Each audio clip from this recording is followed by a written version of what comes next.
Well, good afternoon, good evening, and good morning, ladies and gentlemen, boys and girls. We are here with the summer quarter for MSP Tech Talk, and we're kind of switching things up today. So I'm on video, our guests are on camera as well. We're going to talk about that in a minute, but first, a few housekeeping items. So this is the summer quarter of MSP Tech Talk, the beginning of 6 lectures of different topics. Please use the questions feature to ask your questions, and I will prepare and recite those to the speaker as we go through. A couple of updates on where can you find SMB Nation. So first of all, you do not find us today in Las Vegas at Microsoft Inspire, which is a combined conference with Microsoft Ready, an internal employee conference. Getting feedback, 40,000 people down at Mandalay Bay in Las Vegas right now for what used to be WPC. The reason we're not there is this is the first year they do not allow press, bloggers, media, or analysts. So I'm back on Bainbridge Island, high noon on the West Coast. No, we got visitors out there on the East Coast where it's mid-afternoon. I'm sure we have Larry in Dublin again. So it's early evening for Larry, and then our friends over in Australia and New Zealand, like Clive Start, good morning. It's morning over on the other side of the world. So thanks for joining us. You will be able to find SMB Nation at CompTIA ChannelCon end of month. You're going to see us at Spiceworks in mid-October. You're going to see us at Solar Winds and Power in mid-September. So I'll keep you posted on where we'll be. With that said, we have an amazing show today, and you're going to be really surprised with the depth of the content and how usable it is, and a second look at digital marketing. So the topic is digital marketing, and we have Kevin Hunter, who I'll bring on in just a second with his assistant Kyle. You see him there on the screen. And what better way than to talk about digital marketing than to actually engage in it with a live feed? So you're seeing me in my office for SMB Nation. So Kevin, I met you, what is that, a couple months ago at your studio in Longview, Washington, just north of Portland. And boy, howdy, that was one heck of a meeting. So, but why don't you introduce yourself properly, and then I have a question about one of your segments up on YouTube. So welcome, Kevin. Who is Kevin? All right. Well, thanks, Harry, first of all, for inviting me on this broadcast, and it's our pleasure, myself and Kyle Torgerson, that are here today to share with you a subject that's actually highly relevant to what I do professionally today. So a little background. I got started in traditional radio, which people recognize as radio, and for a lot of people that I talk to even briefly after they hear me speak, although I'm a little hoarse today, I got to tell you. Oh, boy. But when people hear me speak, they'll quite frequently ask, are you in radio broadcast or something like that? That led me to traditional radio in 1999, so I have a fairly lengthy background in media as people traditionally know it. And then back around 2009, 2010 area, I started looking at the explosive growth of online media and looking at broadcasting our content there. And it led us to a huge learning experience, some of which that we're going to share here today with people. Yep. And how there's significant departures between what I knew as a radio broadcaster, having recorded a ton of advertising for people, working with people not only with radio advertising, but TV advertising, newspaper, print, postcards, direct mail, all of those sorts of things. And we had a huge learning experience going into this market. And so we're going to share some of those things here today on this broadcast. Well, that's great. And I fondly call you Mr. YouTube after our introductory meeting a couple of months ago. And I know that's where we're gonna have some conversations. But quickly, what's the best YouTube video you ever did? I think you had a niche in the automotive industry. Is that right?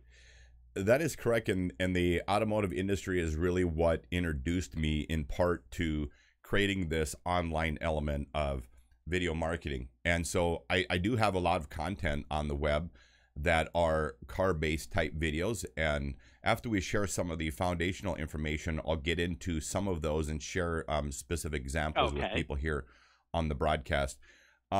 when I mention, when you ask the question that, you know, what do you think is the top, or what do you think is the best? Interestingly enough, and this is some of the things that our viewers are going to see, is there's a lot of common rules when it comes to YouTube production, where people will say, you know, don't make a video that's more than 30 seconds or 45 seconds or 90 seconds, or some people will say, you know, 2 minutes or 3 minutes are the limits. And to all of which I say that if you get out of this presentation what you can today, many of those rules won't apply to you. And it's a lot of that idea or that mantra was taken out of people who tried to take a lot of traditional ideas from marketing and advertising on radio, print, TV, and bring that over to video, online video. And then because of so many failures, ideas like some of the things I just shared came out. And so I'll share with you in the end here how some of these videos that I have online actually violate a lot of these common rules, so to speak, and yet are highly successful videos. One of which was created on a Windows Movie Maker program back before we had the nice studio that I now have here today for video production. I created one of these videos on Windows Movie Maker. Any high school kid could do what I did, and you know, just used picture stills and put some text overlay in it. I didn't realize that I was stumbling into something that was actually quite magical. And I created a video that was 8 minutes in length, so way too long for the so-called ideal window. And that video is one of the top videos on YouTube with just under 3 million views on it. So by understanding some of the principles that we'll share here today, there's many of those common ideas that I would refer to more as myths when it comes to marketing online. All right, well, let's jump into it. And again, Kevin, you got a worldwide audience. Larry in Dublin, Ireland is always good for this. Got a couple of people in Australia, so let's rock. All right, well, talking about worldwide audiences, creating online video is something that I've been doing for a long time. I have just over 52 unique viewers from around the world, or 52 million unique viewers in 220 countries and territories around the world. So there's a lot of this content that we're sharing with you today has been seen in every country and territory worldwide. And for people who are thinking whether they're, you know, in countries outside the U.S. or U.S. direct, you might ask, you know, if my customers are in, you mentioned that we're in Longview, Washington, which is kind of sandwiched between Seattle and Portland. And for people would say, well, I'm not really interested in an international audience. I just simply want to reach my customers in Vancouver, per se, or in Seattle, per se. And to which I always tell people that remember what those 3 W's stand for in the beginning of any web connection. That's World Wide Web. And if you if you can create content that has interest to audiences in a World Wide Web, that's relevant to Google and YouTube because that's their market. And your content in your specific market as it relates to your specific clientele that you're trying to hit will also be much more relevant in that specific market. So if I was putting up a video that I wanted to target specifically a Seattle audience, I would rather have 1,000 worldwide views on my video targeting Seattle audience than simply having 1,000 views in Seattle, because that worldwide audience will be more relevant in the Seattle market than somebody whose video has just been seen locally. So without getting more into that, we'll share some of the background premises behind the topic that we're talking about today. So Kyle, if you would go ahead and load those first slides for us. All right, so we are here today talking about online video marketing. As it says here on the slide, my name is Kevin Hunter, running tech here in studio. With me today is Kyle Torgerson. This is 2/3 of our broadcast team. For people who might be looking for me on the web later, you can find us on NorthWest Digital News. So we're broadcasting here from our studio today to share this subject with you. So if you would, Kyle, go to the next slide here. So people commonly ask the question, why video? And why should you consider video as it pertains to marketing? Well, everyone recognizes the power of creating captivating and compelling messages with video, but a lot of money is routinely spent in script writing, editing, recording, etc.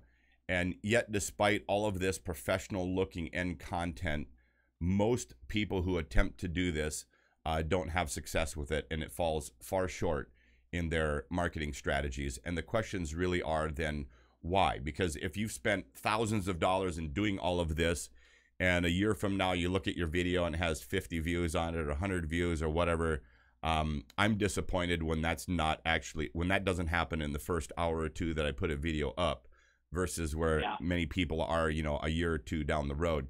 So we're going to share with you then the reasons why commonly this fails. Before we do that, I want to get into some of the background and as to why when I'm visiting with anybody, Harry, whether it be yourself or people in our listening audience, viewing audience who are following us here today, we want to talk a little bit about some of the history that and the mindset behind this. So if you would, Kyle, go to the next slide here. These are what I'm going to be sharing today are the 6 principles of success in video marketing, and we'll have those up here on the screen here in just a moment, so be patient. I want to simply mention that if you violate these key areas, make a mistake in key areas of your messaging, and your online video marketing simply dies, and fail to tap into some of the key learning styles, and you miss out on the opportunities to have a organic viral product that's out on the web. So there's first component is around messaging and how you're targeting with messaging. Second component is how you're tapping into learning styles, and those encompass the 6 principles that we're going to talk about. So first of all, let's get into... Go ahead. Yeah, Kevin, if you don't mind, Kyle, I don't know if you could shrink that window to make it fully visible. Kevin is blocking out a few words in that second Yeah, he can point, shrink that down just a little bit. Yep. If we're going to talk video, let's talk video. All right, we're fixing All that. right, well, he's doing that. There we go. All right. Now we're getting there so people can read it. Thank you, Kevin. Okay, please continue, my friend. Yeah, no problem. So let's go to the next slide here, Kyle. So the question is why do people fail with this so often? Well, a mindset has been created by hundreds of years of experience with traditional media advertising. Yep. And let's share the first one. The first one here that I'm going to talk about is radio, or newsprint rather, because it's one of the oldest. So if you look at newsprint, 1704, newspaper ran its first advertising. Think about that, Harry. How many years back are we talking about? 300 plus years. Yeah, good Lord. And 1729, Ben Franklin was running newspaper advertising. And in 1955, Reader's Digest published its first advertisement. So, and that's out of the common stream of newspapers. But think of how long people have been putting advertising into print alone. Bring up the next slide here, Kyle, on radio. So 1922, WEAF in New York, now known as WFAN, aired its first paid radio commercial on August 28, 1922. And that was for the Queensboro Corporation advertising a new apartment. 1927, a couple pieces of legislation that came out. This created the beginning of the FRC and eventually in 1934, the FCC. But interestingly enough, there was really no additional guidelines as it came to radio advertising. But looking back to 1922, this is how long, just under 100 years that we've been advertising on radio. A lot of history there for people to draw to. Go to television. Okay, a lot of us have seen these as seen on TV. 1941 was the first TV commercial. And what happened in TV initially, if for those of you that are old enough to remember, is that first of all, they were single sponsors of an entire program. So you didn't see all these interruptions of shows happening with commercials. That didn't happen until the 60s when TV introduced commercial breaks with multiple advertisers and sponsors. And for those of us who, whether you're watching a ball game or it doesn't matter, these are, in my household, are known as the opportunities where you run off the couch, head to the fridge and pick up your snacks and come back. But there's all these interruptions rather in TV. My whole point that I wanted to touch on all of this is think of all this history, all this expertise, and all this know-it-all, know-how that we have learned as it pertains to advertising. And generally, any audience or any individual or any company that I might be talking to with regard to marketing online, is always making reference to one of these three subsets, whether it be print, whether it be radio, whether it be TV. We're talking about this pretty regularly. And Kevin, if you don't mind, Kevin, a lot of listeners on our show today would recall we had a magazine for 6 years before the Great Recession caught up to both us and the print magazine industry, and that was no longer relevant. But we had SMB, PC, about 50,000 circ. And then I also had the pleasure of doing a short run radio show called, I think we called it Tech Talk, up on Como AM up in Seattle, underwritten by Microsoft Response Point of Phone System. And the point I want to make, first of all, I totally agree with your legacy history point of view, and I've lived part of that. The other thing, though, a dirty little secret about magazine advertising and radio advertising is the salespeople love that it couldn't be measured, right? And I'm gonna let's go there a little bit later about measurement, but I just wanted to add that. Please continue. Yeah, it was always nice to have things that couldn't be measured, because then you could make whatever promises or claims about it, and people couldn't be disappointed. So yeah, just had to add that. All right, so next frame there, Kyle. So does media history hurt? And the answer to this question is yes, because it's the foundation for everything most people know about advertising and how they're going to then apply that to video marketing and the very common mistakes that they make. So next slide, Kyle. So some of the key objectives of traditional advertising. So it didn't matter if you were going into print or radio or TV, you're trying to establish a brand. So you wanted to create brand identification. A lot of people commonly put in advertising a compare to competition. So, and of course, they're trying to make themselves be the best show in town or the best product in town. It was also necessary to have a hook or the deal. And so when you mentioned early on, Harry, that I have a fair amount of video content online that pertains to the car business, who hasn't heard the deal of the week or the deal of the day, and then the last point in here is to create a sense of urgency. Come in here, buy the car today before the rebates run out. All of that kind of messaging is around traditional advertising. And the point of this was to establish yourself as being the best and get buyers to make a decision as quickly as possible before they actually start thinking, applying logic to their buying decision. So this was traditional advertising. And again, this is what kind of gets in the way with online marketing. Next slide, Kyle. And Kevin, I'll add to that if you don't mind. Sure. A friend of mine recently bought a boat. We've gone to a few boat shows, and the boat salespeople, they don't want you to leave the dock. They do not want you to leave the dock because you're excited about the boat, you're ready to go, and boy, howdy, they know once you walk off that dock on South Lake Union, they've lost you, man, because you start thinking about, well, do I really need a $300,000 boat that's $30,000 a year to maintain and store? You start doing things that are just intelligent. You start thinking about, what would my rates be if I'm going to finance this? What kind of cash down do I need to put into this? Does the payment fit into my monthly budget? You might be a current owner of a boat right now that you're thinking about trading in, and are they offering you a fair value on the? So you start thinking too much, and the last thing they want you to do is to think and they don't want you to be informed and educated about your decision. They just want you to make that decision today. All right, please continue. All right, so this next slide just really had, dealing with newspapers, with radio, with TV, readers, listeners, viewers in steep decline. And this is pretty much true really in most of the traditional media markets. I remember back in, it wasn't that long ago, but in 2011, 2012, I was in the Minneapolis-St. Paul area and giving a presentation on a similar kind of subject, but a little bit off subject. And I was just talking about newspapers in general.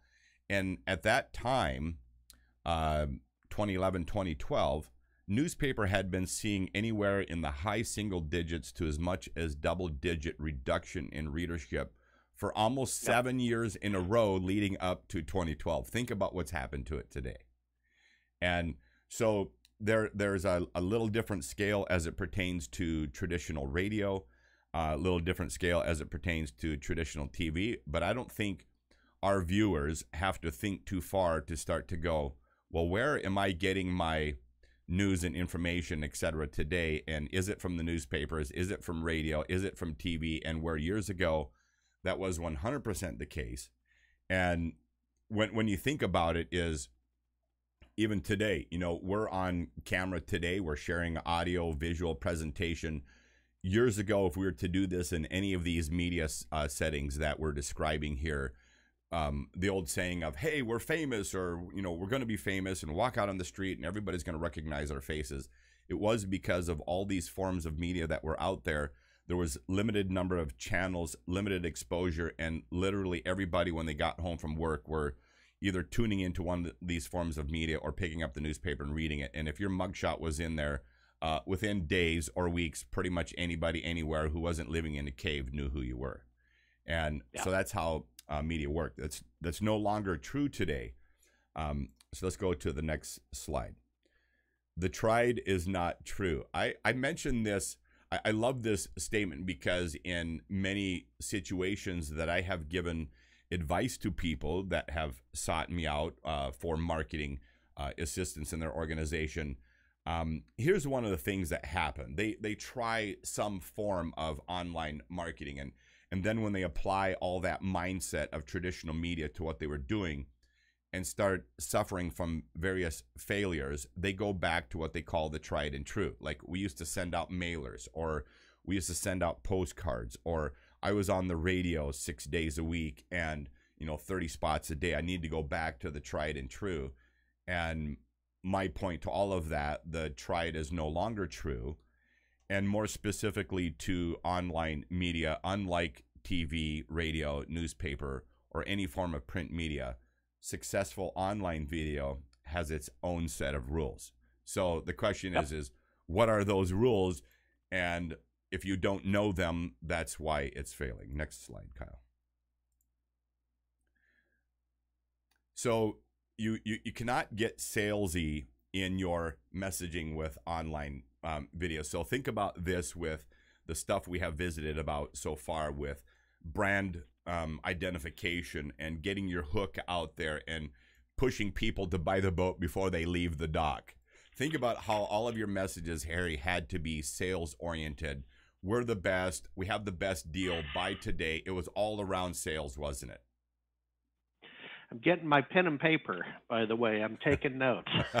very, very good, as should everybody else.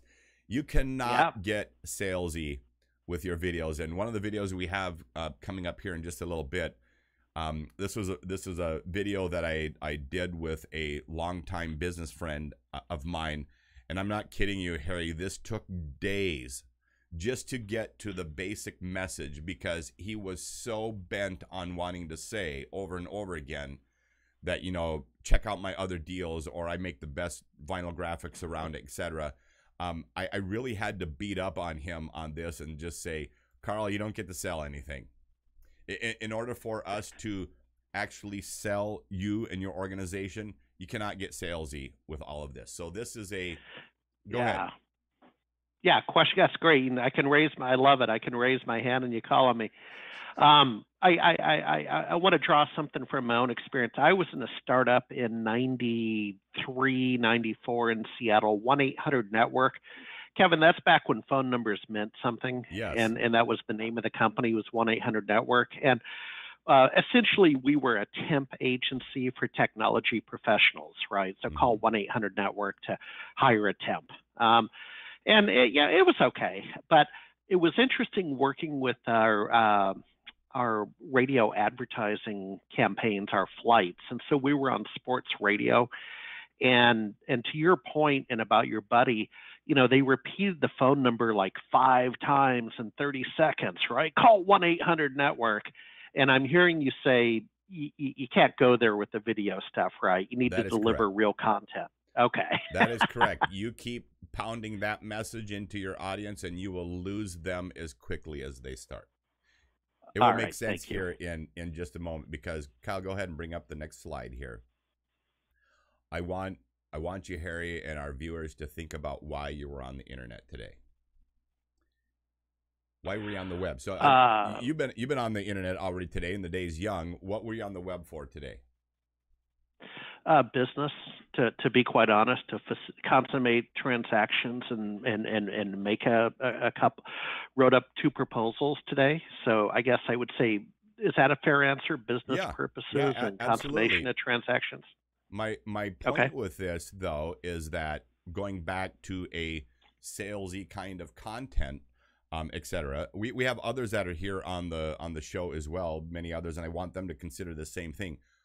Why were you on the internet today? You might have been, some people were on Facebook, catching up on social media. They might have been watching some video on YouTube. They might have been reading a blog somewhere. They might have been doing all of those things, but they did not go on the internet hoping that somebody was going to pound into call 1-800-INTERNET or call 1-800-NETWORK today and over. So they weren't going there to be sold. They were going there for a number of other reasons, but it wasn't to be sold. And that's why, going back to this initial message, you cannot get salesy with your video content. You violate that premise, and I guarantee you your video. I've seen companies spend, $5,000, $10,000, $100,000 on a video, and it's all around selling themselves. Super professional production they have in their message with no audience, because nobody goes on the web to be sold. Next slide, Kyle. Okay, so we are going to recapture this in just a moment. These are some of the top reasons why people are visiting the web every single day today. Information. So looking for news, events, weather. They can be all the, a current event, going on in your own community. So people are looking for information on the web. The second component is education. So they might be looking for instructions. Let's say somebody is, they're a how-to person. They're looking to replace the brakes on the front of their car. You can go to become educated on that subject. When people say that you can go to YouTube and learn just about anything, that's true. And education of any kind. So instructions, guidance, how-to, they go to the web for that as well. And Kevin, if you don't mind, a favorite saying of mine, and I'm being a little facetious, but there's truth to humor, is that all of the knowledge in the world exists. Okay, mm-hmm. Let's just make an assumption. All of the knowledge in the world exists. You just have to go find it. And where I tend to find it is on YouTube, right? When I have to change the oil on my son's Toyota Matrix, which has a weird placement. Yep, like yep. you have to take the engine out to get to the filter. All of the knowledge in the world exists. You just got to go find it. That is correct. That is correct. And to that point, even simple things, you buy yourself a new car and you just, you aren't necessarily looking to change the oil per se, but included in this, how to change the oil in the car you happen to be driving. You pull up at the gas pump and you just want to check your oil. That same piece of information will be available on that same video, because that's where they start from, was how to get into that piece. So education. And the third very significant area is simply entertainment. To be entertained, be amused, find something to relax with, some enjoyment, whatever. But tons of people go there. And so another one that would fall under this entertainment is gaming as well. So think of how many people are online simply to do gaming and entertaining themselves. So information, education, entertainment. Next slide, Kyle. Okay, so here are key learning styles to think about as well. And if you went to go search different styles that people learn, learning styles, you'd find 8 different styles. I'm going to focus on these 3 because these are things that you can tap into with video. So number 1 being visual, creating a nice visual layout for what you're doing. You can do that either with picture stills, which we're going to show you some of that, and or video. So even people who say that, I'm not I'm not photogenic on camera, or I make a lot of mistakes and I'd have tons of start stops. I'm like, here, are you capable of creating, in number 2, the linguistic, are you capable of creating a auditory, so a voiceover for your messaging? Very simple to get the common tools if you don't know how to do this, to touch into that auditory thing. Also tying into linguistic then is tech support. And number 3 here being kinesthetic, the how-to. So I'm going to capture these again in the next slide. So go ahead and bring that next one up, Kyle. So the 6 principles of successful online video marketing is you get to inform, educate, or entertain. These are your top 3. These come in, I'm thinking about these with every single video piece that I do. A majority of my video messaging is around information and education. If I can crack a joke or find a way to lay it out there where I'm engaging people's emotions and that sort of thing and make it as entertaining as I possibly can, you can take some very dry subjects that are both informational and educational and make them entertaining too. I encourage people to work on doing just that. And the number 4, 5, and 6 are creating a nice visual layout, and we'll show you how you can either do that with active video itself and or animated picture stills. Number 5 being the voice. If you don't have a good speaking voice yourself, or a voice that you think people don't want to listen to, find somebody else to do your voice. And then support that messaging with what you're doing with text. And like I said, we will share specific examples of how I used voice, or text rather, to support what I was sharing with people via the voice overlay, so that I was encompassing a visual, auditory, and text learning style all in one piece of video that was around information, education, or entertainment. Next slide. So we're going to share with you now some examples of some of these. And before I get into the specific videos that we're going to talk about here, I want to share some of the, Harry, you went back to in the beginning asking me, that what are some of the top videos that I've created. And I'm going to share with you some of the more recent ones, some that tie into the example that I shared with you of a business guy that I end up having repeatedly going through and pounding the salesy message out of what he does. But we'll share that video piece with you. And then I'm going to share with you a short segment out of one of these other videos titled 13 Car Buying Mistakes. I'm not going to roll that whole video because it's the one that was created on Windows Movie Maker. It's very so-called amateurish in terms of its production. But when somebody says, I'm not a great video producer, this isn't my wheelhouse, I don't know how to do all of this, my question would be to them, can you create something like 13 Car Buying Mistakes? Because this video, although very amateurish in terms of its actual production, encompasses that information, education, and it ties into those learning styles that I talked about with a visual, auditory, and text presentation in the video. So I'm going to start here first sharing a video that's titled The 10 Best Tips for Saving on Rental Cars. These were subjects that were outside of that so-called automotive industry, but the more that I produced of videos in this lane, the more that I got of viewers who asked me, Kevin, can you produce a video that's on this specific subject? We really like your format that you used in these others. Can you hit this subject? So if you would, Kyle, share this video. It's 6 minutes in length. We'll come back and tie into some of the learning lessons then out of this as it pertains to things that I've already shared. Go ahead and roll the video, Kyle. Hello, I'm Kevin Hunter. Remember when people rented cars mainly for vacations or business travel? Well, times have changed. The car rental industry is growing by leaps and bounds, with airport rentals historically being the main revenue driver. However, that segment has remained virtually flat over the past decade and a half. The industry's growth is due almost entirely to the explosion of the home city rental market, renting from a neighborhood location. Those renting from neighborhood locations do so for a number of different reasons. However, it doesn't matter if you're an airport renter or a home city renter. I've got a list of tips compiled by Edmunds that are designed to help make your car rental experience as pain-free as possible for your bank account.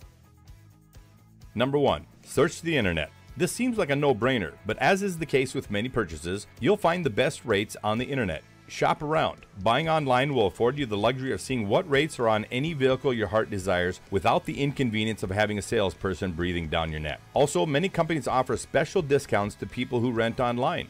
Rates will obviously vary from company to company depending on vehicle availability, location, and other factors. But rates aren't the only variable to consider. Also look at the hours of operation because some companies close early on weekends. Depending on your schedule, this might be crucial for you.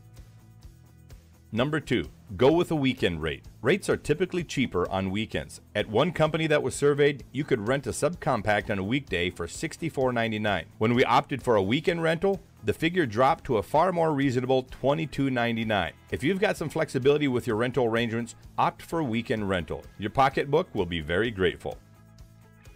Number 3, weekly does it. Weekend rates are great, but better than weekend rates are weekly rates, and they're usually the best of all. At one company, a subcompact went from a weekday rate of $56.99. That same car could be rented on a weekly basis for $259, a savings of more than 30% if you used the vehicle for all 7 days, and more than 10% if you returned it after 5 days. If you plan on using the vehicle for 5 days or more, just choose the weekly rate. Number 4, think twice about insurance. When renting a car, you'll be offered a collision damage waiver, a CDW, and a loss damage waiver, LDW. The first covers you in the event of a collision, while the second covers any loss to the rental company. Both kinds of coverage are a good idea, but not if they duplicate coverage already included in your own insurance policy. Most insurance policies offer liability coverage to protect you if you injure someone in an accident. Some also cover rental car damage via comprehensive and collision coverage. Check your policy or call your insurance agent to verify coverage before signing up for a vehicle. If you're renting the car with a credit card, your card provider may also pay for vehicle damages associated with an accident. So remember to contact your card company ahead of time to make sure. There's one caveat to be aware of. The collision damage waiver covers loss of use, the charge levied by the rental car company to cover its lost income when the vehicle is out of service. In some states, auto insurance policies don't cover this loss. So if you have an accident, you may wind up having to pay this charge out of your own pocket. As such, getting the collision damage waiver may be a good idea. Number 5, book your car early. This is not a cliche statement. The early bird usually gets it cheaper than everyone else. Rates depend on how many vehicles the company has available at any given time, and the earlier the rental is made, the cheaper it tends to be. Reserve your car at least a week in advance. Number 6, think twice about prepaid gas. Renters generally have two choices when it comes to fuel. You can pay for a full tank of gas in advance and bring the vehicle back empty, or something less than full, or you can opt to refuel it yourself before returning. Rental car companies suggest that paying in advance will add convenience and that the low rates offered will save you money. Well, they're right on the first part, but wrong on the second. Prepaying will cause you to pay for more fuel than you've actually consumed. From a financial standpoint, prepaying is a bad idea unless you're certain that you'll use the full tank. Also be aware that some companies charge a premium rate per gallon for the gas they provide. Number 7, be careful of upgrades to larger vehicles. Sometimes rental car companies will offer free upgrades to larger vehicles. They will do this mainly because the compacts tend to be in high demand. This sort of upgrade may seem like a great deal for you. If having a larger vehicle will improve your rental experience, then take the upgrade. But if you have no need for the extra space, it's cheaper to decline. Most, not all, of the larger vehicles will burn more gas, so that free upgrade isn't actually free. You could end up paying for it at the pump. Number 8, steer clear of airport pickups. Picking up a rental car at the airport can be more expensive due to taxes and fees. Try looking at nearby neighborhood locations to save money. A recent Travelocity study showed that renting at an airport costs 11.5% more on average than renting at a neighborhood location. Texas airports were the chief offenders, but airports in states like Arizona, Ohio, Maryland, Missouri, and New Mexico also cost renters more in taxes and fees. Number 9, if you have kids, seat them yourself. If you're traveling with a little one, you can save yourself some coin by bringing your own child safety seat. Some rental car companies charge $10 a day for child safety rental. Obviously, this can tack a significant amount to your car rental expenses. So if you're able to, bring your own child safety seat. If you're renting a minivan though, know that some rental minivans include integrated child safety seats at no extra cost. And finally, number 10, join the car club. Many of the larger companies offer club membership in which members pay a yearly fee in exchange for certain perks and privileges. These clubs can save you money with benefits like free rental days and airline miles, but you'll likely only see savings if you're a frequent renter. If you fall into this category and use rental vehicles more than occasionally, join the club. Those are the top 10 tips for getting the best rates on a car rental as compiled by Edmunds. If you happen to be a car buyer in the market, check out my other two videos. One is titled The Top 10 Tips for Car Buyers, and the other is The Top 10 Tips for Cheaper Car Insurance. Make sure you give us a like, put a comment on the video, and remember to subscribe to the channel. I'm Kevin Hunter. Thanks for watching.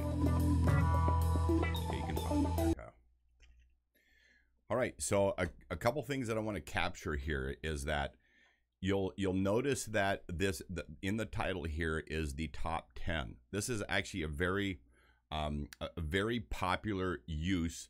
People love to find things like this as it pertains to any kinds of subjects around on the web. So you'll find out that I use this a lot. And here is a reference video, the ones that come up in the end of the video. You notice the one in the upper left as viewed says top 10 auto tips.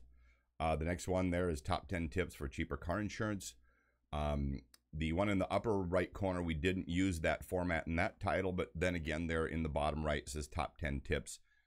Beat the car dealer. So you notice we used a lot of top 10 in these tips. It's a very popular title use and will help your product come up in higher levels. Now, there's a point that I want to make to this, because people would go, I don't want to create how-to content around my particular business. If you were in the car rental business, you would say, people might say that, and this is one of the most common things that I hear, is that people would say, I don't want to give people all this how-to information around my business because, Harry, you're standing on the end of the dock. The guy wants to sell you a boat today, right?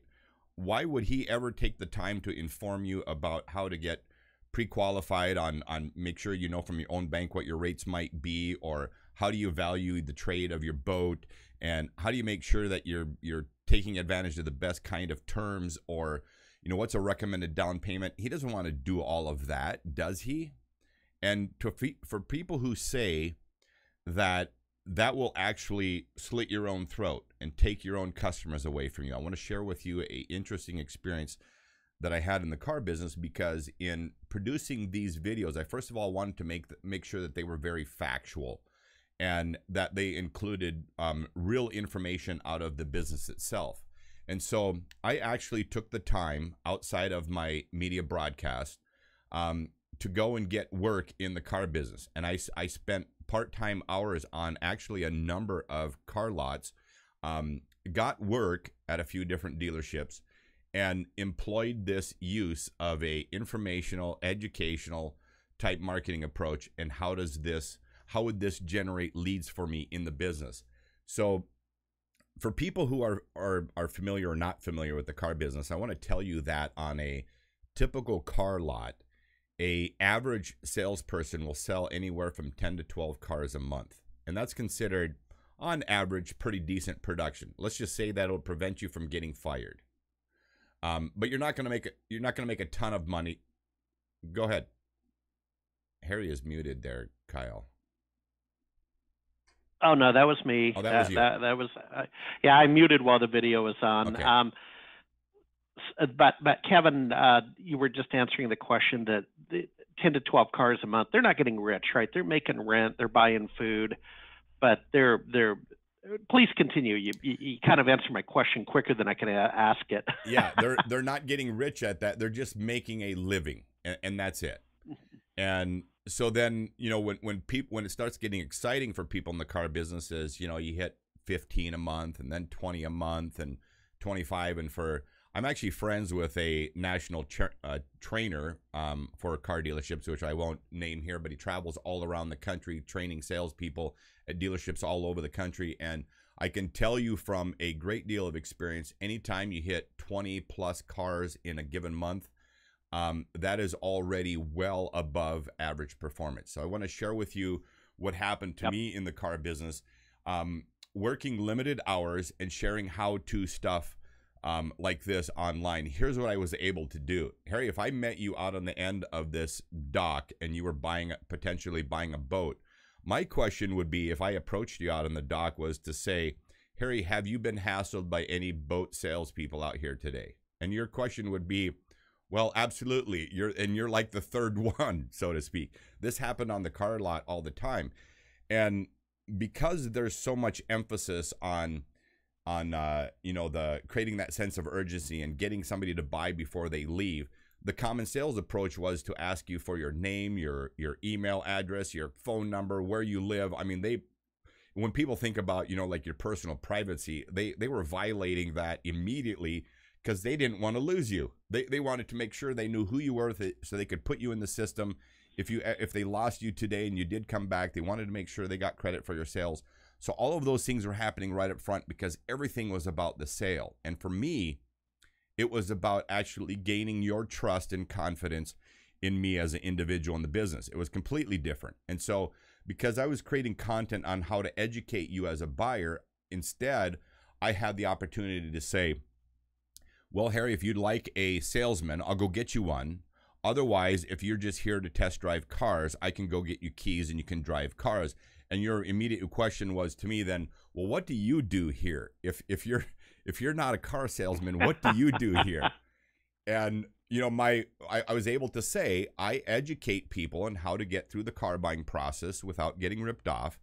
And where I irritate many people is that if I've met you for the first time today, the last thing I was going to do is allow you to buy a car today. And you're like, hey, we're going to get along really well because I just came here to test drive. I was like, yeah, perfect. So having this educational content online, I was then able to tell my prospect, and in this case, let's say it's you, I didn't know your name, where you came from, all that sort of thing, but I would write down in my little notepad, male individual showed up, test drove these 3-4 different types of cars, and before you left, I'd say, I want to share something with you, sir. I mentioned to you early on that I help consumers get through the process of buying a car without getting ripped off. There are several videos on YouTube you can find that are around these subjects. So here's where you can find them. Just put in a given subject around the car business, type in Kevin Hunter, that's who I am.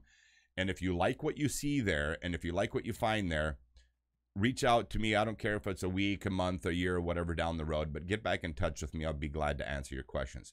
That was completely a informational, educational approach to sales, and I was doing it in real time on a car lot. Here's what happened. I'm working part-time. In my 4th month, I became the #1 salesman in the car dealership, selling 30 plus cars a month, because consumers were coming back to me by droves. And anybody who walked to the front desk, you know, I didn't have your name, your phone number, your email. I couldn't lay claims to you, but you would walk into the desk and say, I ran into this gentleman on your lot last week, last month, last year. His name is Kevin Hunter. Is he here today? Well, I'm working part-time, so quite often the answer to that question was no. And they'd say, well, let me give you Kyle or Bill or Fred or somebody else to deal with. And your response was, no, I'm looking for Kevin Hunter. And yeah, it is because you had learned what I did by this content I had online. And so I had great customer retention. I had a huge number of people coming back to the dealership and dealerships eventually that I was at, because I eventually worked with multiples. And I proved that if you create this kind of online environment, a video format that informs and educates, it wins the trust of the potential buyer out there, that I actually didn't have to sell anything, because all of that sold the customer on the fact that I was the person to trust and I was the person to come back to, even if they were buying a car somewhere else. People always came back and asked me questions. Go ahead. Yeah, Kevin, let me kind of translate for our audience a couple things. Number one, what you're describing to me is what I call in our industry, and it's certainly not alone, but I call that business development. So business development is relationship building, here today, here tomorrow, versus the transactional sales environment, right, that you were alluding to previously, the traditional car sales approach. Correct. You know, that's a little bit more of I'm gonna get mine. I'm gonna ring the bell. I'm gonna ring the bell this afternoon at 3 p.m. So you have that, and I try to encourage the SMB Nation membership to think in terms of business development. It's not a hard sell, because when you're the computer guy or the computer lady in a small community, you see these people at the grocery store, right? It is a relationship. You know your customers and that kind of thing. And then just for the audience as a whole, in terms of the type of content you guys might be thinking about it with video and up on YouTube, the how-to works pretty good in our industry, Kevin, because there's always you know, how do I install the new Microsoft Action Pack licenses? Or that's not the, you know, I'm trying to make up an example, but technology lends itself to how-to. And then I liken it to, you get the halo effect, right? The customer's like, wow, you know, that's a pretty cool cat. I'm going to search them out and work with them. I trust them. So I wanted to connect a couple dots from some points he had flying by. So please continue. That's an excellent observation, and you hit the nail right on the head. That is exactly what sales and marketing is about in an online environment. Is that if you have to remember why people are going to the web to begin with, which you talked about that early on, and this gives. So let's say I haven't met the buyer at all. Do you have any idea how many people were shopping for a car anywhere in my market and reached out to me, either messaged me on this video or reached out to me by some other means, but they found me and they just said, "Are you the guy who publishes all these videos on the internet and is around car buying?" You bet I am. Great. You were so easy to find, and the information you put out there is so, and so here's a person that I'm meeting for the first time, and think about this, second biggest purchase most people make in their lifetime, and immediately they trusted me. How big is that? Because here's these people who were meeting people either for the first time or third time, and maybe somebody been back to the, how many times have you been, think about car shopping, how many times have you go back to a dealership? And do you ever get to a place where you actually trust the person you're talking to? I mean, completely trust them. Do you ever get there? And I was there on the moment I was meeting people because of the content I was producing on the web. And so really key issue there. Now, I'm going to share with you another video. And that video that I just shared with you is the only one that will play in its context. These others I'm just going to give you a few pieces of, because this just helps to further illustrate what's going on there. So this next piece here, this is how to install DIY vinyl wall decals. A little backstory on this gentleman. When we first talked about, this is a longtime business friend of mine, when we first talked about him doing graphics and signage and all that kind of stuff out of the county that he resides in, he told me, he said, I would never go and install a sign outside my region, too far for me to go. Too many other problems, et cetera, et cetera. And I said, I'm not talking about installing anything anywhere. I'm talking about dealing with online clients. And his response then to me was, there's tons of competitors online that do what I do cheaper. I mean, thousands, if not tens of thousands. Think of how many places you can order vinyl lettering from today on the web. A lot. Okay. And so his opinion was, I'm small-time operator. There's no way that I could compete with anybody else that's out there. This is a pointless venture. And I was like, no, there's a niche all the time. And we're going to attract and tap into people that are interested in being informed and educated on your particular subject. So let's play just a little bit of this DIY vinyl wall decals, Kyle, and we'll come back to some of the learning points here. Meet Carl Kangas, owner of Quality Signs and Design. 30 plus years of installing and producing vinyl graphics, and he's here to help you install a vinyl wall decal like the pros do. First thing I want to share with you are the tools of the trade. First of all, you will need a Stabilo pencil, you'll need a squeegee or a credit card, some painter's tape, and finally a tape measure. Go ahead and remove the artwork from the mailing tube, and inside you will find complete detailed instructions on how to install your wall vinyl. Let's get started. First of all, you're going to want to lay your decal flat on a table, then take a blow dryer and warm up the graphic. This will remove any wrinkles that might have occurred because of shipping. Then you're going to turn over your graphic and squeegee the back, and now you're ready to install. Every graphic has a baseline and a center line. Before you install your decal, you want to make sure that your wall is clean and dry. Apply 3 pieces of painter tape to the top of your graphic and then put it up on the wall in the approximate location. Stand back and look. If it looks right, measure from the top down to the baseline and left to right to the center line. In this case, I'm off a little bit, so I'll make my appropriate adjustments by making a mark at the center of the wall. Reposition the graphic to the center mark that you just made. Now make a mark on the wall where you want the baseline to be.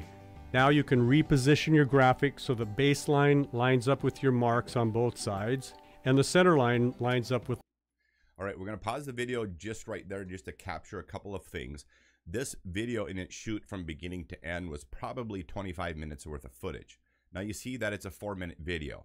You should go through and all of these things, because when people see the visual layout of what he was doing there, you speed up, you edit down, whatever, but don't make, if it's a 25-minute process that he may have done here, don't go through 25 minutes of video, edit it down, speed it up, whatever you have to, so that when you're using the visual, the auditory, which he's incorporated in there, and doing a good job of supporting that with text overlay, you get the cheat on the speed on absolutely everything that's there.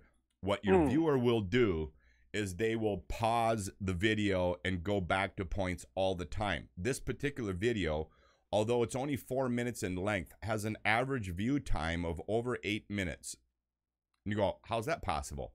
Well, in YouTube analytics, every time somebody backs up and watches something again, it gets included in videos in that single view. So these viewers of this particular video are pausing it, backing it up, and rewatching segments of it quite frequently during the play of the video. Now go to the end, if you would, Kyle, and show like the last,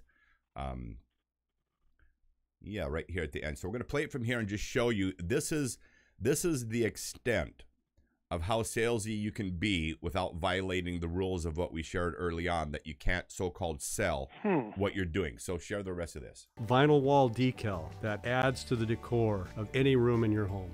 I'm Carl Kangas from Quality Signs and Design. Thank you for joining me and watching this how-to video for installing vinyl wall decals. If you have any questions or need additional information, you can find us at etsy.com/shop/qualitysigns. The link is in the description box below. Don't forget to click Etsy. like and comment below. Yeah, the online please marketplace. Subscribe to this channel. Okay, so now you can see here that he essentially says, if you have any questions or comments, this is how you can find me. So the only thing that he gets to do in terms of selling after the end, so he creates this how-to content. The only thing he does that's even remotely close to selling is essentially telling people how to find him, if in fact that's what they're trying to do at the end of the video. Here's a really interesting backstory then. Carl had not done business outside of his own county in the nearly 20 years doing his particular business. He opened up an Etsy shop where people could then find it relatively easy. That was one of the recommendations that I had made with this particular product that he was doing. And it started out very slowly. I think he maybe had a half a dozen orders that shot out of this, like in the first 6 months. That more than tripled in the next 6 months. He went out to 100 and some orders in the next year. And that following year, then there was anywhere from 2 to 3. And I think Carl is probably at, this is now roughly 3 years or so that this video has been up. It's in its 3rd year. And Etsy and producing these online graphics in his business is now a substantial portion of what he does work-wise. And he even shared with me that he goes, you know, the day is coming soon that I will be hiring additional employees, and the only place I'll be doing business is entirely an online audience. And how nice is it for all of these orders to be prepaid along with shipping and everything else? He has nobody to deal with, nobody to bill for 30 days and wait to get paid. None of that. This video, this how-to video, has completely changed Carl's business. So that's just a little value point of creating how-to content and how it can drive. Now, the other thing that's in this, which you can't see, and maybe Kyle, you can bring this up, if in the video view window below the video, show this for our video audiences. Right below the video on YouTube is what's called a hyperlink. And scroll down so our viewers can see that right there. Okay, so there's the hyperlink to the Etsy shop for anybody who, because what some viewers will do, they'll watch enough of it and they'll go, wow, this guy's clearly the expert. He clearly knows what he's doing. And they click on that link and go to Etsy immediately to see what else he has to offer. So the sales connection then comes from him referencing at the end of the video and then creating a hyperlink in the description box of this particular video. But it's very interesting what has happened out of this whole piece. Now, I'm going to kind of switch gears here just a little bit, because let's say, Harry, that you have somebody in your viewing audience who says, you know, I'm an accountant, or I'm a this, or I'm a that, and the subject matter around my business is relatively boring. And how would I create how-to content around something to inspire others or connect with my business? Let me just take the accountant for just a moment, because if somebody is to ask me, would I create how-to content around, tax law as it pertains to accounting or whatever, I'm going, yeah, you could. But are there other things within your area of expertise that you think might create other interest? And so beyond just simple things that connect directly to things that I was doing business-wise, I started thinking about all the different things that I have learned in my lifetime, that I have expertise and can create a meaningful how-to informational, educational content, and then figure out how I can direct leads off this other content that actually has nothing to do with what I do business-wise. I'm going to share with you just a really brief clip here. This is on Army Basic Combat Training. I was a military officer in the Army and decided I'm going to use this same format, create something around a military experience, and see if I can direct leads off of this kind of content that has nothing to do with what I currently do in my life today. Roll just a little bit of that, Kyle. Hi, I'm Kevin Hunter, former military training officer in the Army National Guard. Now, my responsibility was getting young recruits ready to head off to basic or advanced individual training in the recruit sustainment programs. Whatever your motivations were for joining the Army, one of your chief concerns has to be physical fitness and making sure that you're ready to go to basic training. They're going to help you out a lot if you haven't done this, but this is just a way for you to get ahead and be one of the PT studs in the Army. Of course, the Army is more than just fitness. You'll learn simple things like how, when you're discovered, to get down on the ground and present the smallest target possible to your enemy, and then roll away and get into position of cover and concealment. But you'll get a lot more on that later. And of course, you get to run everywhere you go in the Army, so you might as well start now. The first exercise we're going to cover is the flutter kick. It's a scissor kick with your hands under your butt. All right, so here's just a few takeaways on this particular video. You notice that I essentially just set up a video camera, recorded video of me doing various things. I was not addressing the camera itself in any of this. I muted the audio out of it and then used this as video content in the video, but created a separate voiceover for it along with the sound effect that I had in there, and then again used text overlay on this. This is one of the top videos on YouTube on how to prepare for Army basic training, but it links back to my channels and my other content that I have. In this particular video, I have around a 25 or 30% what's called a referral view. So people watch this video, they go, what else does this guy do? And it leads them back to content that's relevant to my business and what I do professionally today. So if somebody said I'm an accountant and what I do is boring, I might ask, well, what else do you do? And you go, well, I'm excellent at horseshoes, or I'm very good at sailing, out in salt water, or I'm an avid fisherman. I was like, why don't you create a how to, catch a smallmouth bass, or how to all these other. So my point here in sharing this is simply to say that think outside the box. You are so much more than what you are doing professionally today, and you have so many areas of expertise. Don't ever put stuff up on the web that isn't 100% factual, or that the information here isn't dead on the money. Like I said, if you notice, the stuff I put in the car business, I spent time in the car business. This stuff that's here on how to prepare for Army basic training, I was a military training officer that prepared people for this. These weren't complete guesses or shots in the dark. I didn't create a informational, educational opportunity that could potentially be bogus. They were based on actual, real information. And so for people who might say, hey, I'd be interested in creating messages along those lines, but I don't necessarily have specific information or expertise in that exact area. Well, one of the videos that I rolled early on here was this one around car rental business. Did my expertise in the car business give me expertise in the car rental business? The answer would be no. But because I worked in the car business and I was aware of all these other very good, solid sources that people could go to, when somebody asked me to produce a video on the car rental business, I went to Edmunds to go see what kind of advice is Edmunds giving around all of these. I then used my background and expertise in the car business to research these various things that they then shared. And you'll notice in the beginning of that video, I stated, these are the top 10 tips as shared by Edmunds. I gave credit to where the information came from, but I totally tapped into an industry expert and shared a piece of video that, again, is now one of the viral organic videos on YouTube on that particular subject.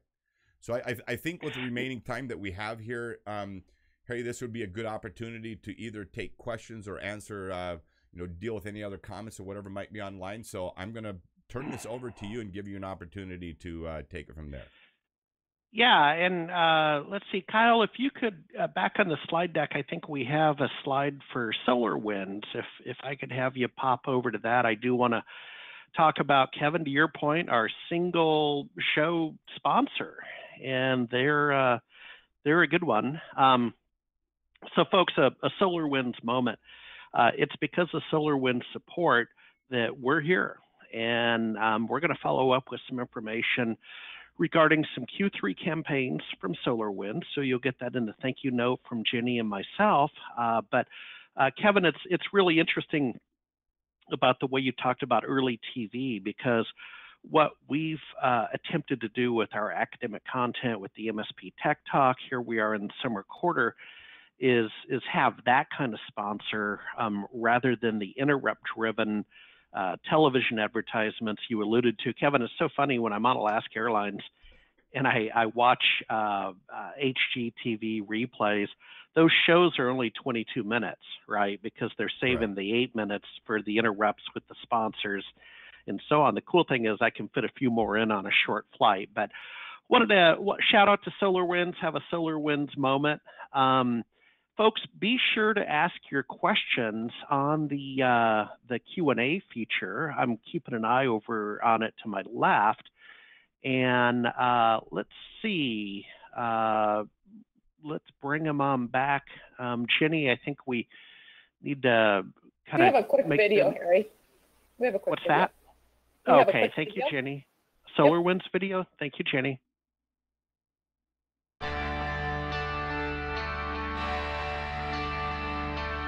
Hello everyone, welcome to our first release video for N-Central, filmed right here in Ottawa in front of our beloved Parliament buildings. You should come visit sometime, but not in the winter, it's really too cold here. I'm Omar Cahill, Product Marketing Manager for N-Central, and with me is Chris Reed, Product Manager for N-Central. And we're here to tell you about how you can see more, know more, and do more with both N-Central 11.2 and 12.0. Let's start with how you can see more. Take it away, Chris. Thanks, Omar. How many times have you had one of your end users call you and say, I can't access Office 365, or when I go to this website, it seems really slow?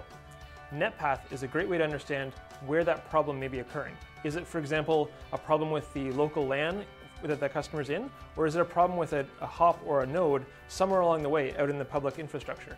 NetPath lets you understand where the problem may lie, and even better, if it's a public node, tells you who owns it and how to contact them. NetPath lets you map from any source server or workstation that you manage by showing you the path it would take to reach any destination IP address or hostname. The primary use case here is to map your customer's connectivity to popular cloud applications such as Office 365, G Suite, Amazon Web Services, or any networked application that's part of their business. NetPath reveals each hop, node, and link it would take for you to reach the destination, making it easy to troubleshoot hotspots or bottlenecks throughout the whole path.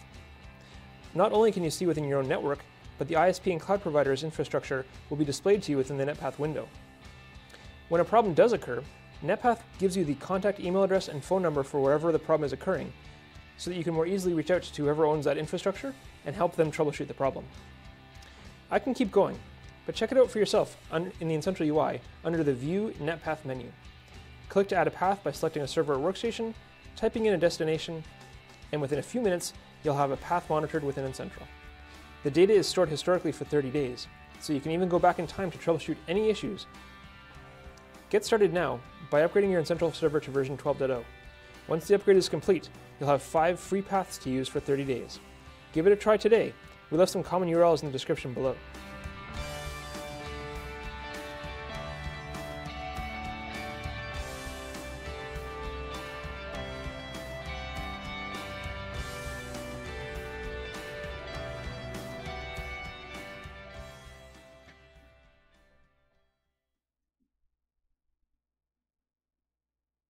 Thank you, Jenny. While we're kicking back, and please, folks, if you could complete the survey question, totally appreciate it. Be sure to use the questions feature to ask your questions. I see we have a couple community leaders stepped in today, so I'm gonna connect the dots in terms of our audience and some of the content we're discussing. Quickly, it's a yes, no. Are you interested in getting pricing and more information about SolarWinds, MSP, RMM? Yes, no. And Jenny, go ahead and close that out so we can return to the primary presentation. Really enjoying this new format, by the way, with the video and different presentation styles. So one of the dots I want to connect is, as we come back on live, is that Kevin, if you can hear me, but I'll set the table. Is that, again, with our audience, you got to remember that we come from a community a long time ago. You would have called it maybe computer repair, break fix, and so on. Now, with all due respect, we've elevated up to white collar managed services providers, consultants, business advisors, right? Because business and technology along the way married. So it's not just how do I print, but you can ask bigger questions about print management services, be a simple example. So I do think there's a real chance for some how-to type brand building for our guys. That's a natural act. So the other thing is your use of curated content, the way that you gave accreditation to Edmunds for some of your car content. Guys out there in the audience, ladies too, forgive me, but the folks out there in the audience, there is so much existing content from some of your vendors. Your vendors have great content they would like you to reuse. Give proper accreditation, but Kevin, that makes their job a lot simpler. Not all of us are media personalities. We're not all writers. We're not all speakers. The vendors have libraries of this stuff that they would love you to use, Microsoft, a Cisco, an Intel. Does that make sense? Complete sense. And you know, the more you do as an individual to create a good, solid learning experience for your potential clients, and piggybacking on the expertise of all those people that are around you, it just completely makes sense. Completely makes sense. Yeah. You know, a really kind of interesting thing that happened out of even a video that I created around car insurance. Now, again, it's something outside my area of specific expertise, but recognizing that it was something that car buyers interface with. Nonetheless, I wanted to create a total learning experience. And so I took the time to properly research that subject as well. I reached out to experts that were in the field and practicing as agents, and not just somebody who, as an example, had a single brand agency, but also those who were brokers for multiple different brands that were out there. So I got perspective from a few different people. I published a video then on how to get the top 10 tips on how to get the best prices on car insurance. And that video hit such a home run that I now have a sponsorship with a international, or not international, but a national brokerage that deals with insurance customers in every single city, state, all around the country contacted me and said, can we work with you on that video? Because we do exactly what you suggest to people to do in terms of shopping for best rates. That's what we do. And could we partner with you on that video? And so that's a really, you'll develop other business relationships that wasn't an intended part of what we did, what I was doing when I put that out there, but it nonetheless happened, and it will happen to you multiple times. You'll find out that your efforts on, when we mention marketing, I mean, there's a reason why I used marketing even in the title of this particular broadcast, is because marketing is about business development. It's about informing and educating. It's about creating that foundation where advertising is really about the deal of the day. And when it comes to online marketing, you can't forget that none of this is about the deal for today. None of it is about cramming your brand down somebody else's throat or whatever. It is all around helping your viewers, helping your potential clients make the best decisions for them.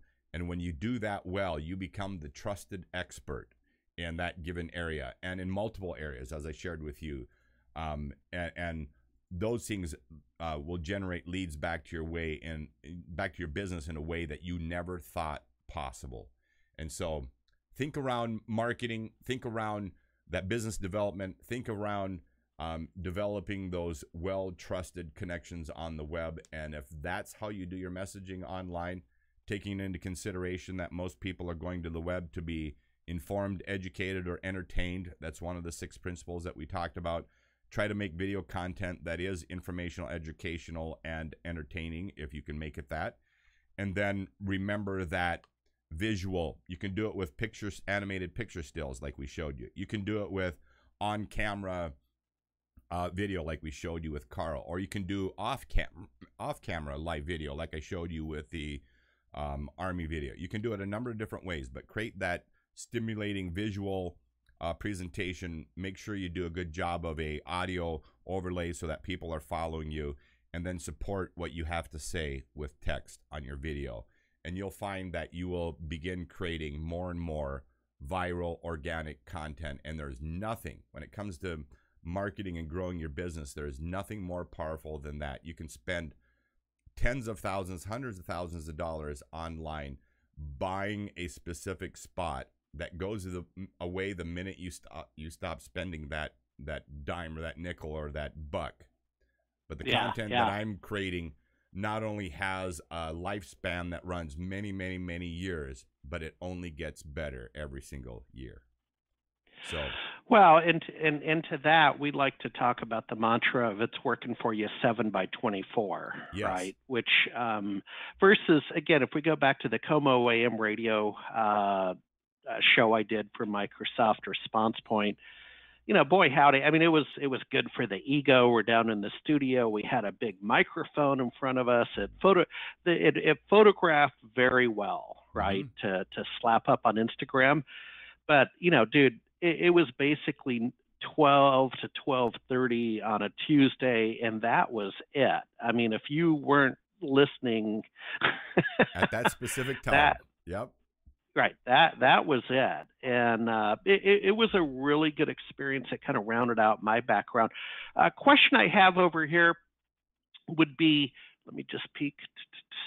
Okay, on the what do you call it, thumbnail or polite image, it looks like you're using text, so people see text when they're popping around YouTube. Talk to us about the use of text on your thumbnail.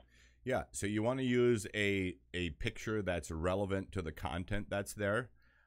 Sometimes that will be a frame from within the video itself, and other times it's not. But you don't want to ever use a so-called misleading thumbnail. It shouldn't be like maybe this is a bad example, but I see a lot of video content that ends up with a thumbnail of a scantily clad attractive woman on there, and you know there are viewers like that are looking for that. They click on and it's something else entirely. I'm like, completely do not recommend doing that sort of thing. Use something that's relevant to the content itself. And then there's a reason why I use text. So I actually create a specific thumbnail for this video that I put up. And there's a reason why, is that the descriptions that show up next to videos can quite often be hard to read, or they're, you know, the text is such that your viewer who's very quickly going through, you know, a line of different thumbnails can have some difficulty in finding the exact content they're looking for. So I will use a thumbnail that includes text. That is something very easy and very quick to find, particularly for mobile online shoppers, which when you look at for how many people who are going online with a smartphone versus a tablet or a laptop or a desktop computer, that number is approaching 70% of people that are finding the content with a smartphone. And so I want that thumbnail to be very visible, easily identifiable for the subject, and it has made a very substantial difference in the success of the content I put up. So thanks for asking that question, because beyond those, essential principles that I shared in our presentation, there are a lot of other little tricks that you learn. Something as well that's kind of off subject there a little bit, but if you think about this, when I put a particular video on the web, I will research all the other videos that are on the web and already successful, viral, organic. I will search all of them and find, the top 5 videos in that area. And I don't steal their content, but I'll put it in my description box. Say, if you have seen, and I'll put those video titles in quotes, and I might list 4 or 5 different videos that are right in my description box. It all gets used in the searchability on the web. So I'll use that. If you've seen this video titled, and then list 5, 6 videos that are all in the top 10, and then I finish that by saying, you're going to love this video. So what ends up happening is that this video comes up higher in rankings for those people that are finding that other video. And it also shows up more commonly in so-called referral videos, simply because I've used those specific words. I also do the same thing in tagging. So there's ways to use tags on your videos. I encourage to use as much relevant kind of tagging as you can. And again, tag other highly successful content. Oh, I love it. Hey, Kevin, we have just over 5 minutes left. I think it's about 7, 8 minutes left. So I cleared the deck on this round for questions. Do you have more content you would like to share with us, sir?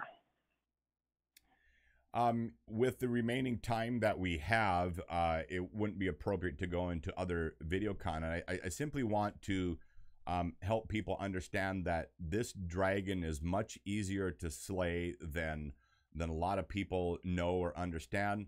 What they really have to understand is that what they have learned, I hope their takeaways is that what they have learned, the foundation of advertising and marketing their organizations currently, that they have learned over the years. Much of this has come out of media that does not work on the web. And subsequently, this is a new animal that you're going to have to learn. But in kind of a nutshell, it really is as basic as asking yourself the questions: why am I on the web? What takes me to the web? And when you have successfully answered those questions, you know how to position content on the web yourself. Don't get salesy. Don't include these hooks, buy now, today. Don't do that kind of stuff. Recognize that you're working on developing, you're doing business development. You're trying to establish relationships in which people will learn to trust you as the expert. And any person who's established the so-called expertise in any given area will tell you that their audiences seek them out. That's exactly what you're trying to create with this content you're putting out on the web. You're trying to create trusting relationships that cause consumers and potential buyers to seek you out, because you are now the expert in that given area. And that's exactly what you're doing with your online video marketing.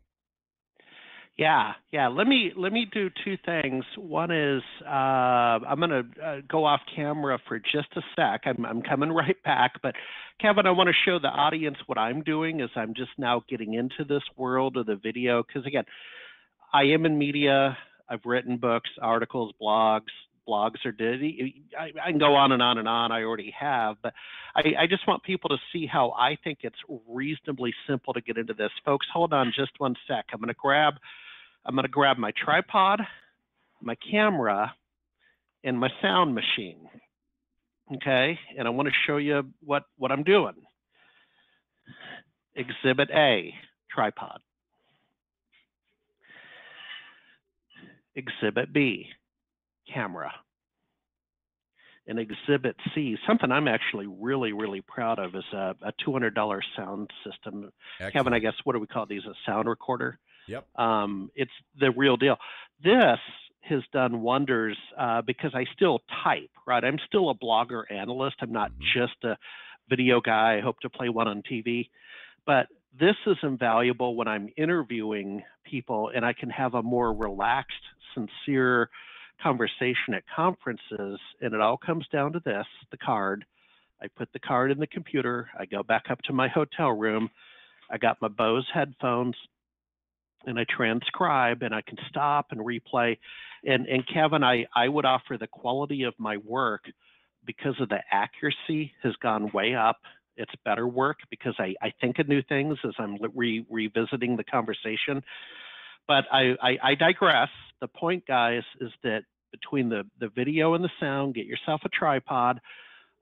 You can do this. And then, Kevin, I think I shared with you last week in our sort of rehearsal call that I took one fine afternoon and taught myself Camtasia, right? Correct. And it's not that bad. Okay, I was a little freaked out. And you know how I learned Camtasia? I watched the video, the training video. I'm an active learner. So you so that was pretty somebody's cool. Great content that showed you how to do what you needed to do, and you are a student of exactly the kind of marketing we were talking about here today. Yeah, and Kyle, I don't know if you can bring up a browser and go to www.smbnation.com because I want to show you my first effort. I'm learning as I go, but right there on the home page, you're going to see a piece I did called "The Ocean Through the Trees" regarding voice over IP and unified communications. We'll let Kyle bring that up.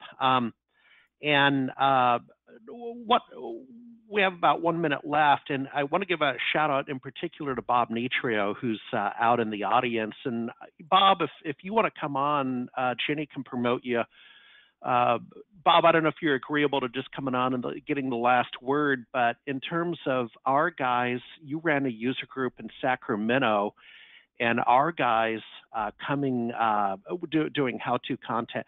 Yeah, Kyle, if you can just scroll a little bit to get a little bit better shot of me with the sun in my eyes and the black shirt. That's it.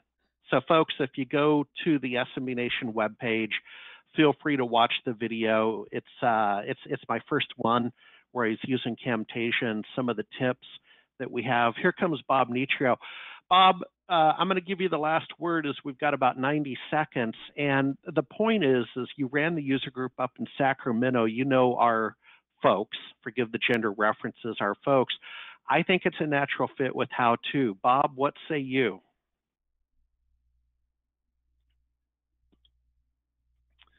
See, Bob, I see you green lighting. Jenny, let's make Bob a panelist. Bob, hang in there. I do want to make this happen. Bob is always good for some words. Bob, I think I just elevated you up to panelist. Can you try that again, Bob?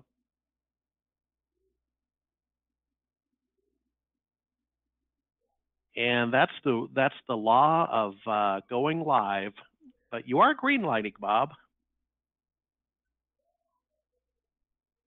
All right, the best laid plans of mice and men. Folks, we are at time. So Kevin and Kyle, I want to thank you and thank you very much for delivering relevant content, and the audience, needs to get it, that the principles you talked about here, Kevin, and you use some examples from different industries, the automobile industry and signage and so on. This applies to the local computer person who's serving his and her community, and the how-to format. How do I print? How do I do this? How do I do that? My God, that's a gold mine. So thank you very much. And Kevin, to your point, this has been recorded. We're going to get everybody the replay link. It's going to live in infamy, and hopefully we're going to drive some impressive hits. All right. Thanks, Harry. My pleasure.